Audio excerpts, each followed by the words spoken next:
Objectives of a business, chapter 1 of class 11th, commerce. What do you mean by objectives of a business? Whenever any activity is undertaken, it has some purpose to achieve. Okay. Now, what is the purpose of business? We will study in this topic. There are generally three objectives: economic objective, social objective, and human objective. Now, what do you mean by all these three objectives? We will discuss here in detail today. But before that, we must understood what do you mean by objective. Let's see. Objective. Objective means end result for which activity has been done. Objective is the end result, the purpose for which activity is being undertaken. Okay. Now, what is the objective of business? Business objectives are further classified into three: economic objective, social objective, and human objective. Now, we will discuss them in detail.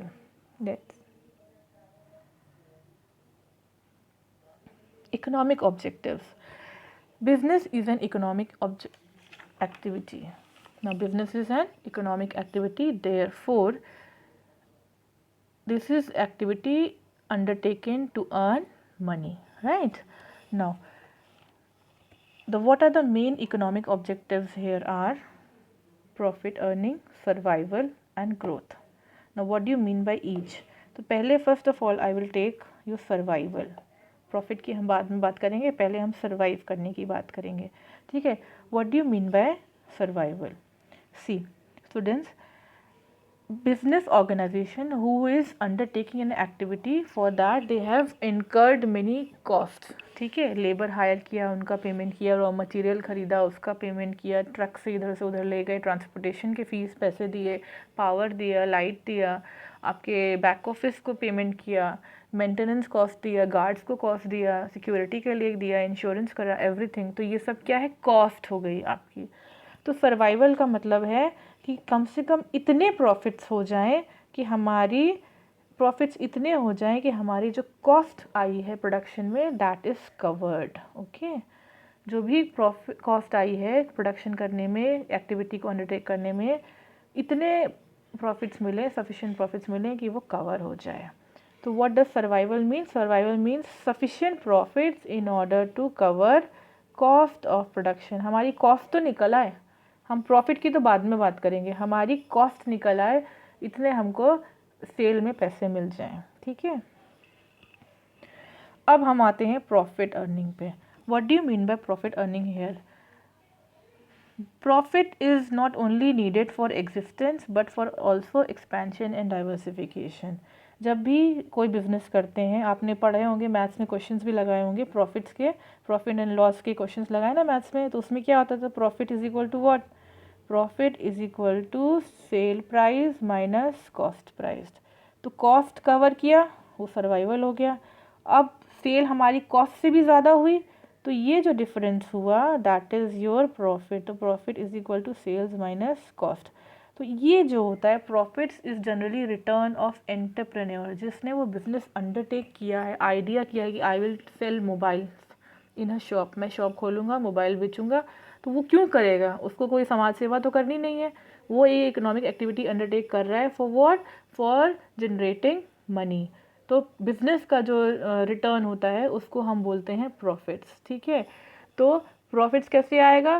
Profits आएंगे तब जब हमारी cell ज़्यादा होगी cost से. इनका जो difference होता है वही हमारा प्रॉफिट होता है. ठीक है. तो प्रॉफिट ज़रूरी हैं ताकि वो एंटरप्रेन्योर जिसका वो बिज़नेस है उसका जो है मोटिवेशन बना रहे कि हाँ ये बिज़नेस हमें कंटिन्यू करना है. अगर ये प्रॉफिट्स उसको नहीं मिलेंगे, ये रिटर्न नहीं मिलेगा, पहली बात तो वो अपनी फैमिली के लिए लिविंग कैसे अर्न करेगा अगर उसको प्रॉफिट्स नहीं मिलेंगे? 1 साल 2 साल 3 साल, हाँ, अपनी इनका इकोनॉमिक एक्टिविटी कर रहा है तो उसका पर्पज़ ही इनकम जनरेट करना. अगर इनकम नहीं मिल रही तो वो बिज़नेस को शट डाउन कर देगा. तो इन वन लाइन अगर मैं बोलूँ, profit earning is important to keep the entrepreneur, the owner, जिसके अंदर आइडिया आया कि मुझे ये पर्टिकुलर बिजनेस करना है. ठीक है. Entrepreneurs interest in business and to continue the business.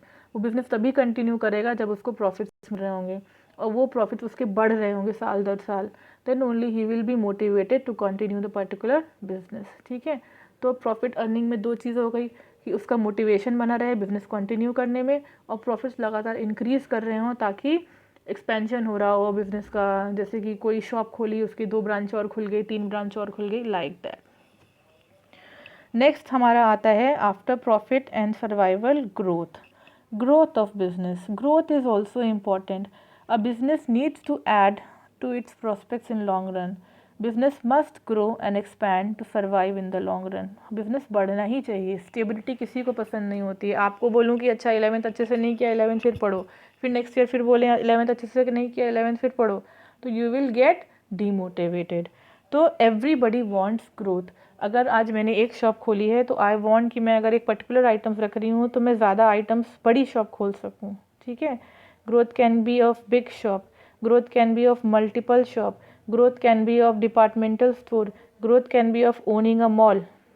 कुछ भी हो सकता है आपके ड्रीम्स।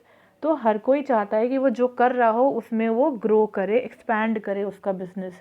चाहे वो साइज़ हो, शॉप की साइज़ बड़ी हो जाए, बड़ी शॉप खुल जाए, या फिर मल्टीपल ब्रांचेस हो जाएं, या फिर आपके एक पर्टिकुलर 3 फ्लोर का शॉप हो जाए, या फिर आप एक कोई मॉल में ही पहुंच जाओ, या मॉल के ओन ही कर लो। Everybody likes growth, nobody wants stagnant thing, ठीक है। तो इसमें इकोनॉमिक ऑब्जेक्टिव्स में पहली चीज़ तो क्या बोला मैंने, इकोनॉमिक ऑब्जेक्टिव्स मीन्स कि business is an economic activity and hence their main motive is to earn money. अब बिजनेस का जो रिटर्न होता है उसको हम क्या बोलते हैं, उसको हम बोलते हैं प्रॉफिट्स, ठीक। अब यहाँ पे 3 हमारे ऑब्जेक्टिव्स हैं, profit, survival and growth, correct. अब हम पहले बात करेंगे सर्वाइवल की, कि सफिशिएंट प्रॉफिट्स होने चाहिए ताकि हमारी कॉस्ट उससे कवर हो जाए कम से कम, तो this is survival. Next profit earning.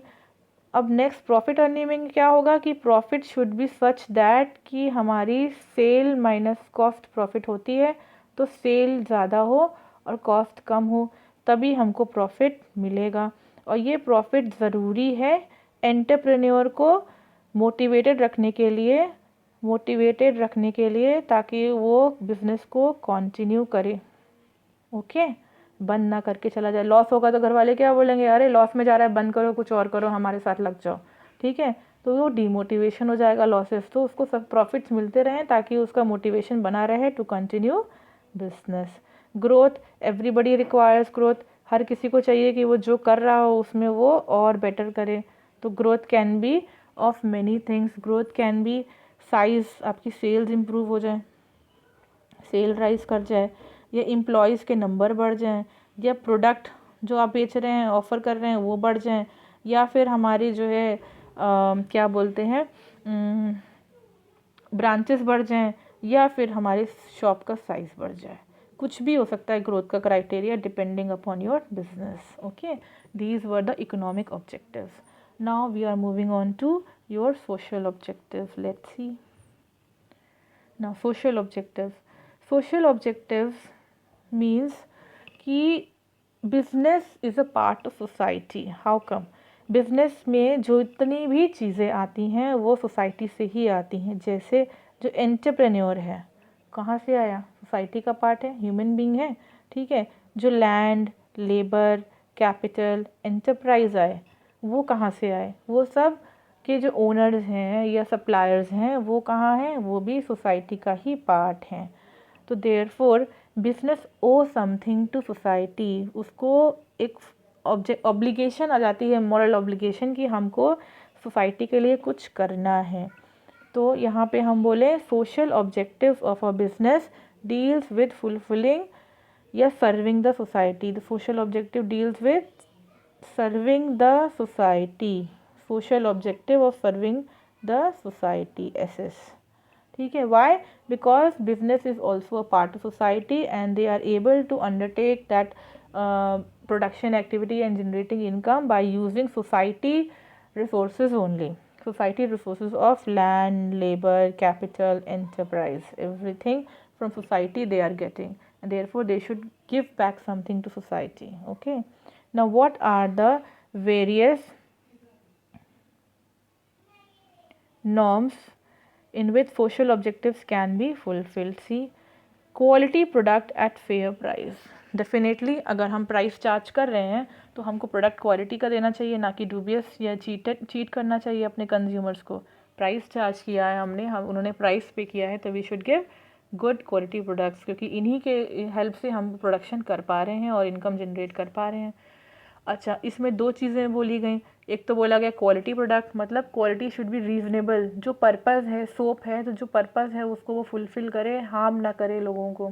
Similarly आपके फूड आइटम्स में कि कोई अडल्ट्रेशन ना हो, क्वालिटी अच्छी हो, साफ़ सुथरे हो, नीट हो, ठीक है। तो ये हो गया क्वालिटी प्रोडक्ट। फेयर प्राइस का मतलब है कि हम अननेसेसरी बहुत ज़्यादा सेलिंग प्राइस ना रखें, रीज़नेबल प्राइस पे, जहाँ पे हमारी कॉस्ट कवर हो रही है तो रीज़नेबल प्राइस पे हम सेलिंग प्राइस को फिक्स करें, ताकि अननेसेसरी ह्यूज प्रॉफिट्स के लिए हम पीपल्स को हाई चार्ज ना करें, हाई प्राइस ना चार्ज करें। ओके, सेलिंग प्राइस जेन्युइन रखें, रीज़नेबल रखें, फेयर प्राइस पे बेचें। प्रॉफिट्स भी कमाएं तो 10% 20% ही कमाएं, अननेसेसरी फ़ायदा ना उठाएं। जैसे कि अभी हुआ कोरोना वायरस के केसेस में, जो मास्क एंड सैनिटाइजर्स थे उनके प्राइजेस शूट अप कर गए, क्योंकि डिमांड बहुत थी, सप्लाई कम थी और लोगों के लिए ज़रूरी था। उनकी डिमांड को हम पोस्टपोन नहीं कर सकते थे। अगर हमको बाहर निकलना था तो वी हैव टू, था क्या है, तो we have to use mask and sanitisers, right. तो इनकी डिमांड में सर्ज आया एंड दैट इज़ वाई जो सप्लायर्स थे उन्होंने शुरुआत में फ़ायदा उठाने की कोशिश की, कि जो नॉर्मल कॉस्ट थी उससे ज़्यादा उन्होंने प्राइस चार्ज किया, ठीक है। 30 रुपीज़ की मास्क 40 रुपीज़, 50 रुपीज़, 70 रुपीज़ तक देखे। फिर उन्होंने ऐसे ले आए कि वो 200 300 तक पहुंच गए। फिर कंट्रोल किया गवर्नमेंट ने, इन्वॉल्व हुई, इंडल्ज हुई, then they came down mask prices. तो this is also a thing, you should sell the products at fair price. हर चीज़ का बिजनेस करने की ज़रूरत नहीं है।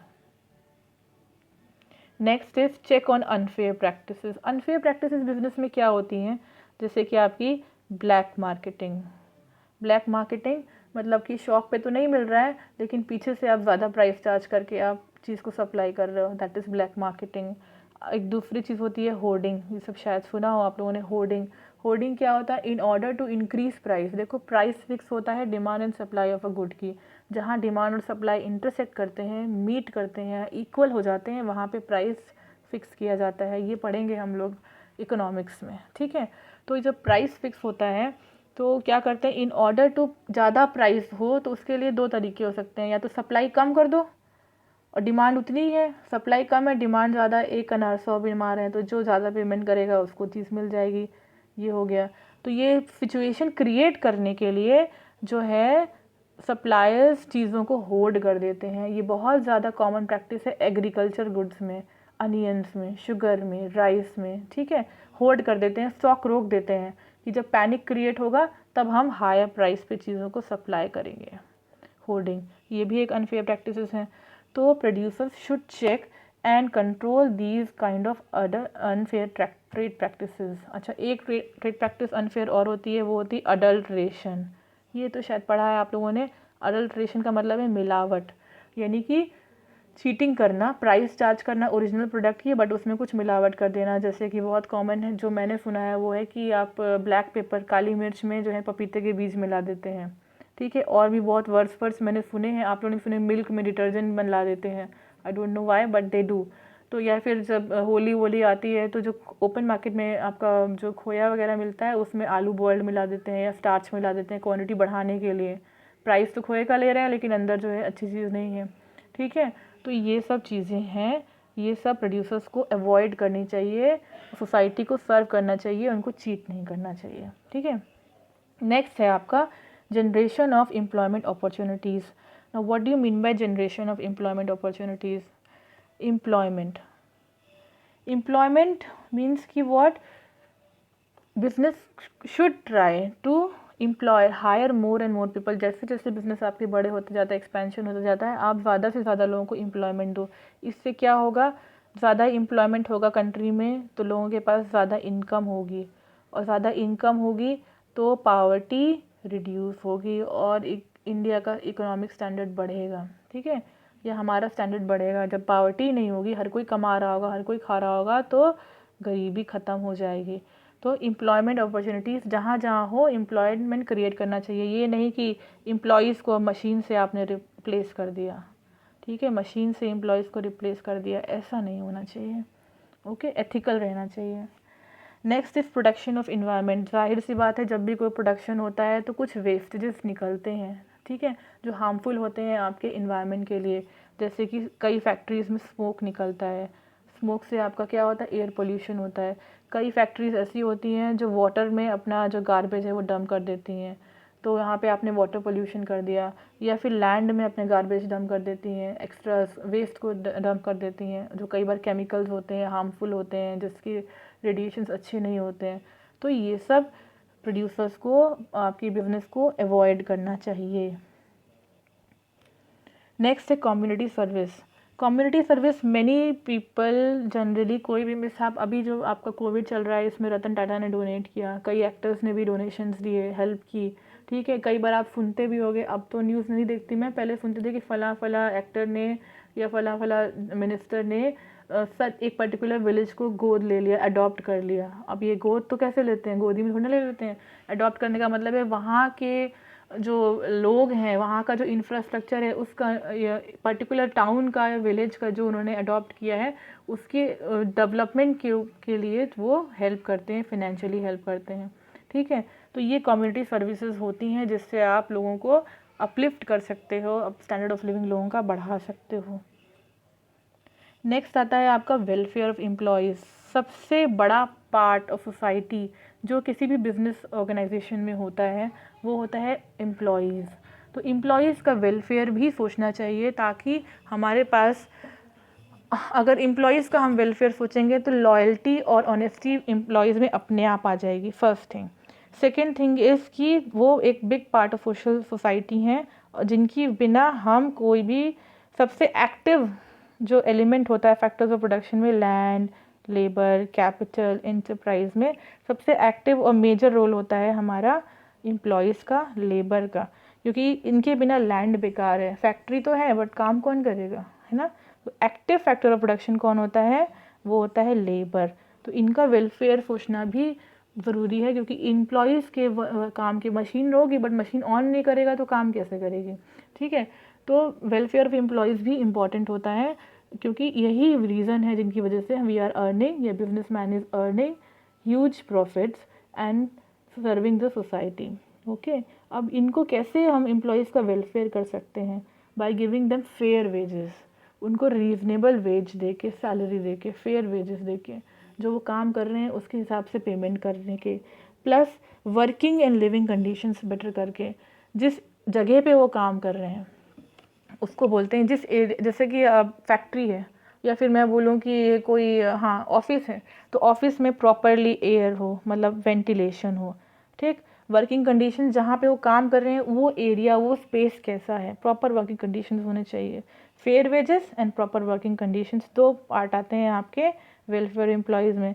तो फेयर वेजेस तो समझ में आ गया, रीजनेबल वेजेस हो, सैलरीज हो, जिसमें वो अपनी स्टैंडर्ड ऑफ लिविंग, अपनी लिविंग अर्न कर सकें और अपने स्टैंडर्ड ऑफ लिविंग को मेंटेन कर सकते हैं, बेसिक नीड्स को फुलफिल कर सकें, ठीक है।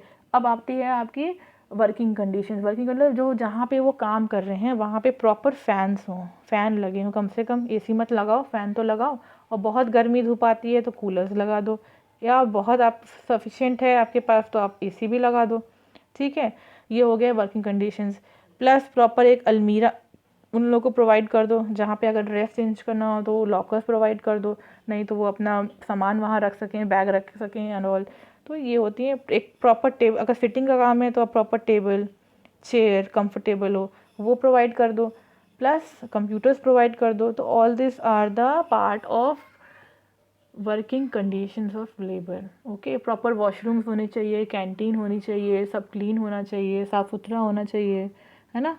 तो all these are the proper working conditions. Welfare employees में दो चीज़ें आई, कौन सी आई, एक तो आई वेजेस, फेयर होनी चाहिए, दूसरा प्रॉपर वर्किंग कंडीशंस होनी चाहिए ताकि वो काम कर सके। अब पंखे ही नहीं होंगे, गर्मी में काम करेगा तो बेहोशी हो जाएंगे आधे लोग मई जून के महीने में, है ना। विंटर्स में तो चल जाएगा बट बाकी टाइम में प्रॉब्लम होगी। तो प्रॉपर वेंटिलेशन हो, ये नहीं अगर कोई केमिकल का काम हो तो अच्छे से वो स्मोक उसका निकल जाए, भरा ना रहे, ताकि उन लोगों को हार्मफुल नहीं हो। या केमिकल का काम कर रहे हैं तो उनको प्रॉपर ग्लव्स प्रोवाइड करे जाएँ, मास्क प्रोवाइड करे जाएँ. All these are the parts of working conditions. Now let us move to the human objectives. What do you mean by human objectives? Human objectives here mainly relate to your objectives of employee. जो वहाँ पे part था, last 6th point था welfare employees, वो यहाँ पे elaborate होके आ गया. ठीक है, तो इलेबोरेट होके आ गया. तो इसमें हम क्या क्या पढ़ चुके हैं? Human objectives first thing is related to whom? It is related to employees of the organisation. क्योंकि ह्यूमन एलिमेंट क्या होता है बिजनेस में? एम्प्लॉई होता है. तो business should focus and help the cater the individual needs of the employees. Employees की सुविधाओं का ध्यान रखना बहुत ज़रूरी है. ठीक है, एम्प्लॉयज़. तो human objectives is related to the needs and requirements of employees. उनको सफिशिएंटली फुलफ़िल करना चाहिए, बिज़नेस को ध्यान में रखना चाहिए. तो पहला तो हो गया सेफ़ वर्किंग कंडीशन. ये मैंने पहले बताया कि अगर केमिकल वगैरह का काम करना है तो they should be provided gloves, mask, gowns उनको मिलना चाहिए. ग्लव्स, मास्क, गाउन्स उनको मिलना चाहिए. ठीक है. प्लस उसके अलावा आपके पास फायर एक्सटिंग्विशर्स वगैरह भी होने चाहिए इमरजेंसी के लिए. Plus air proper air ventilation होना चाहिए, विंडोज़ होने चाहिए, फ़ैन्स होने चाहिए. All this. अब भूख लगे, मान लो बीच में कोई टिफ़िन नहीं ला पाता हो, सुबह शिफ्ट आती है, मॉर्निंग हो, तो canteen should be there. Canteen is also important. Plus आपके proper table chairs and all होने चाहिए. तो all these are the part of your safe working conditions which we have already discuss in the previous class point. Now we are coming on the fair and competitive salary. अब इसमें दो word use हुए, fair and competitive salary. पहले हम बात करेंगे fair की. Fair की मतलब सफिशिएंट सैलरी मिलनी चाहिए जिससे वो अपनी कॉस्ट ऑफ लिविंग को डील कर पाए, मीट कर पाए. बेसिक खर्चे, अब मान लो मेरा घर का रेंट ही 5,000 रुपये है सपोज़. आजकल तो यहाँ 10,000 रुपये है 2 BHK का. तो अगर मान लो चलो 10,000 रुपीज़ ही है और मेरी सैलरी 12,000 रुपीज़ है और मैं ही हेड ऑफ़ द फैमिली हूँ. ठीक, तो 10,000 तो मेरा रेंट में चला गया. अब 2,000 में मैं एजुकेशन दूँ अपने चिल्ड्रन को, कि राशन पानी ख़रीदूँ, कि मैं आना जाना कन्वेंस का करूँ. तो दैट इज़ अ थिंग. तो salary should be fair enough कि वो अपनी लिविंग सर्वाइवल कर पाए या लिविंग को की नीड्स को फुलफ़िल कर पाए. फेयर क्लियर हो गया. फेयर का मतलब है कि सफिशिएंट सैलरी मिलनी चाहिए जिससे वो अपनी लिविंग कॉस्ट को मीट कर पाए और सर्वाइव कर पाए. ठीक है, ये हो गया. दूसरा पॉइंट बोलता है कॉम्पिटिटिव सैलरीज़. कॉम्पिटिटिव सैलरीज़ का मतलब क्या है? जो काम मैं यहाँ कर रही हूँ, ठीक है, उसके लिए जो काम वर्क मैं यहाँ कर रही हूँ उसके लिए बाकी कंपनीज़ में जो सैलरी मिल रही हो अकॉर्डिंगली मुझे भी मिलनी चाहिए. ये नहीं कि आई एम वर्किंग ऑन 5,000 और सेम वर्क के लिए किसी और कंपनी में दे आर गेटिंग 50,000 रुपीज़. तो this should not be done. Competitive salary मिलनी चाहिए, इक्वल सैलरी मिलनी चाहिए. इससे जो है एम्प्लॉयज़ का मोटिवेशन बना रहता है और वो लॉयल होके काम करता है. ठीक है. Next is growth opportunities. Growth opportunities की time to time seminars arrange करने चाहिए, अपडेट करना चाहिए. मान लो कोई नया सॉफ्टवेयर लॉन्च हो रहा है मार्केट में जो हमारे लिए यूज़फुल हो सकता है, तो वो सॉफ्टवेयर की लर्निंग के लिए क्लासेस अरेंज करनी चाहिए. ठीक है, तो ये आपकी ग्रोथ अपॉर्चुनिटीज़ में आती हैं. उसके बाद होता है आपका incentives. Incentives are of generally 2 types. एक होते हैं आपके कैश इंसेंटिव्स, एक होते हैं non cash incentives. Cash incentives की मतलब जो बेस्ट एम्प्लॉय हो उसको आप कुछ कैश प्रोवाइड करो, कैश मनी में से रिवॉर्ड करो, अवार्ड दो उसको. ठीक है, कि 5,000 रुपीज़ दिए, बेस्ट एम्प्लॉय है, फुल अटेंडेंस रही है साल भर, तो इसके लिए. और नॉन कैश इंसेंटिव्स में क्या आता है? इंसेंटिव का मतलब होता है मोटिवेशन. ठीक है, इंसेंटिव का मतलब क्या होता है? मोटिवेशन, मोटिवेट करना. हम उनको इनसे मोटिवेट करते हैं कि आप और अच्छे से काम करिए. अगर एक को बेस्ट एम्प्लॉय का हम लोग देते हैं अवार्ड, तो बाकी जो 40 एम्प्लॉयज़ है वो कहते हैं अच्छा इसको मिला, अच्छा इसको 10,000 रुपये मिले, नेक्स्ट टाइम मैं बेस्ट एम्प्लॉय बनूंगा. तो ये एक कॉम्पिटिशन, हेल्दी कॉम्पिटिशन से क्या होगा? It is good for their growth. Whose growth? Employees growth as well as for organisation. सब बेटर काम करेंगे कि हमको मिले. तो ऑब्वियसली कभी ना कभी हमारी ऑर्गेनाइजेशन की क्वालिटी ऑफ प्रोडक्शन इम्प्रूव हो जाएगी, क्वालिटी ऑफ वर्क इम्प्रूव हो जाएगा और उन बंदों का भी क्वालिटी ऑफ एफिशिएंसी इम्प्रूव हो जाएगी. ठीक है। अच्छा, नॉन कैश में क्या आता है? नॉन कैश में आता है अप्रेजल, प्रॉपर अप्रेजल हो कि आपको जो है अप्रिशिएट किया जाए, भरी मीटिंग में आपके लिए क्लैप करा दिया जाए, या फिर आपको गिफ्ट दे दिए जाएँ, फ्लावर से दे दिए जाएँ, आपका नाम ले दिया जाए, और दीज थिंग्स काइंड ऑफ, ठीक है, रिकॉग्निशन। क्योंकि everybody is not working only for money, but we also require कि हाँ हमको कुछ रिकॉग्निशन मिले, हमको मतलब एक appreciation, if I am working hard तो कुछ एप्रिसिएशन मिले, right, that is the thing. अब last is your participation in management. Old employees who generally get experience, old और एक्सपीरियंस एम्प्लॉयज़ आर ऑल्सो, या ओल्ड एक्सपीरियंस ही क्यों, जो knowledge, जो एक्सपीरियंस एम्प्लॉयज़ होते हैं उन they should be asked, and कोई भी डिसीजन लेने से पहले employees should be asked and they should participate in management decisions. इससे they feel, they means employees feels connected with the organization कि okay, the management has asked us also the problem and suggestions, so we will give suggestions according to our benefit as well as organization benefits. That is the thing. Okay, so these are your human objectives.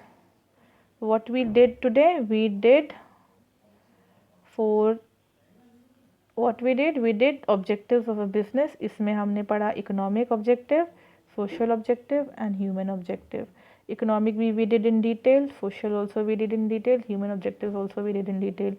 Economic objective, since business is an economic activity, they have to focus on profits. तो वो 3 आते हैं। पहला होता है हमारा, पहला होगा सर्वाइवल, दूसरा होगा प्रॉफिट, तीसरा होगा ग्रोथ। सर्वाइवल का मतलब आपकी प्रॉफिट्स कॉस्ट के बराबर हो, प्रॉफिट का मतलब सफिशिएंट प्रॉफिट हो ताकि एंटरप्रेन्योर हमारा उसका मोटिवेशन बना रहे, ग्रोथ हो क्योंकि ग्रोथ इन द फॉर्म हमारी सेल बढ़ जाए, हमारे एम्प्लॉयज़ बढ़ जाएँ, बिजनेस का साइज़ बढ़ जाए, कैपिटल बढ़ जाए, they all are included in growth. Social objectives में सोसाइटी का पार्ट है business, therefore they should serve the society also. तो उसके लिए फेयर प्रोडक्ट हो, क्वालिटी प्रोडक्ट हो, फेयर प्राइस पे हो, कोई अनफेयर ट्रेड प्रैक्टिसेस ना यूज़ कर रहे हो, ये सारे पॉइंट्स हैं।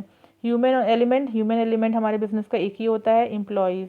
तो ह्यूमन ऑब्जेक्टिव में हम बात करते हैं एम्प्लॉयज़ की, बेनिफिट्स की और नीड्स की। उनको सेफ़ इन्वायरमेंट मिले, ठीक है, सेफ़ इन्वायरमेंट मिले, फेयर वेजेस मिले, एप्रिसिएशन मिले, इंसेंटिव्स मिले एंड सो ऑन। तो here your chapter 1 ends today. Thank you class.